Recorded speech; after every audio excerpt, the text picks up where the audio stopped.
device. It's in the stomach of your dead cellmate. You better hurry up. Live or die. Make your choice.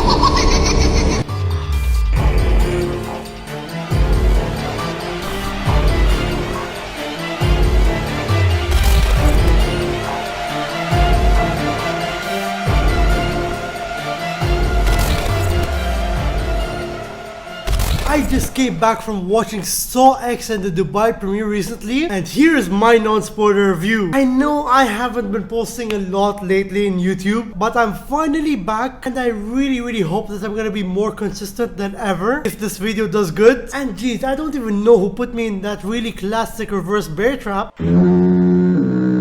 Saw X is sort of a prequel-sequel situation where it's set after the first Saw movie and before the second Saw movie, so in between those two movies. And firstly, all I gotta say is we are so back, baby. Let's go. I've been a pretty massive Saw fan for quite some time now, and I was there since day one when they first announced that they were making this movie. I was completely mind blown, and now after finally seeing Saw X, I can proudly say it paid off well. Saw X is a really nice treat to big time Saw fans, and even if you haven't seen much of the Saw movies, you will still one way or another surely really enjoy this film if you're a big horror fan and you appreciate a lot of gore. The premise of the film is quite unique. It's a mainly John Kramer centric story with Shawnee Smith returning to play as Amanda on his side, and this film really dug deep into giving us more of an insight into the Saw lore in ways of making us feel sympathetic for John Kramer and sort of making us forget how much of a bad guy anti-hero he is. The film starts a little bit slow, but it really gives you an insight into how John Kramer is in his real life after the events of Saw 1, and the basic entire premise, without any spoilers of course. John Kramer simply has brain cancer and has been trying to get as much treatment as he can. Then one man recommends him this doctor that can apparently cure his brain cancer. Then John Kramer travels all the way to Mexico City just to find this group of doctors in the middle of nowhere, and at this point he already gains a lot of trust for these doctors and he really believes that they're gonna cure his cancer. But then boom, they scammed him for around nearly $300,000, and this is the aspect of the film that I really liked. Normally in Saw films, we're supposed to feel sympathetic for the Saw victims, but now we're getting a new perspective on how the victims were captured and why they're bad. Because man, if I was getting brain surgery and I got scammed for nearly $300,000 and they didn't even remove my brain cancer, I would have done the same exact thing. You can't tell me that's not justifiable. And speaking of the Saw victims in this movie, they barely have any saving grace to them, and you honestly can't care much for them, especially after seeing how bad they are. And I gotta say, the Saw traps in this film, I don't even know how do they keep on getting innovative with these eye-popping and disgustingly cringy traps that will absolutely keep you on the edge of your seat, and they're all truly nail-biting. Even as a gore fan and a big horror fan, I used to think I was desensitized to the gore, but the gore in this film really made me feel so cringe, and I honestly could not believe what I was seeing. I'll not point out exactly which Saw traps they are, but keep an eye out for the third Saw trap, because honestly that one was the most intense one. The Saw traps in this film, they really went lengths to which we would not expect them to go to. And besides all of that, the budget of the film is $13 million. That might not seem like a lot for a film in general, but for a franchise like Saw, that is definitely a lot. Because keep in mind, the first film only has $1 million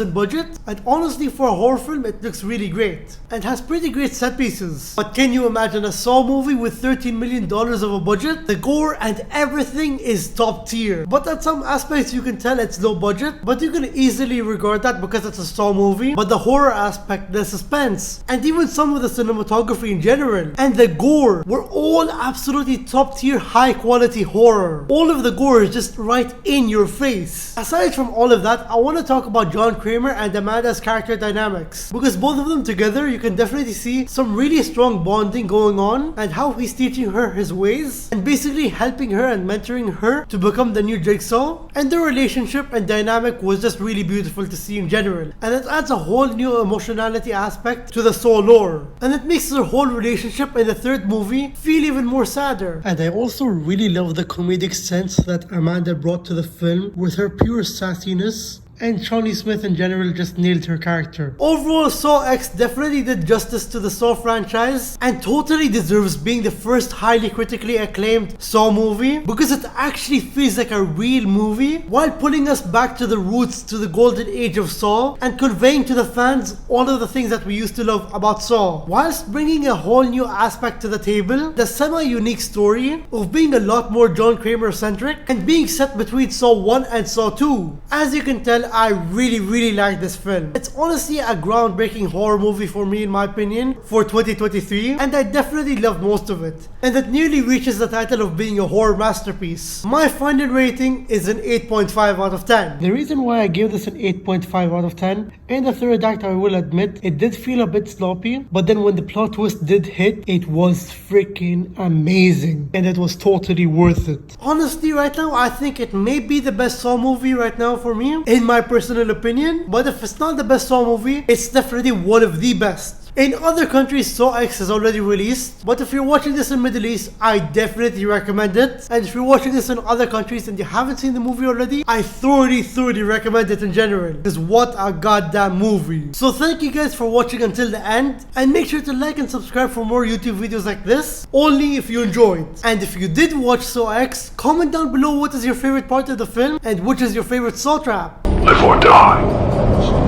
Make your choice.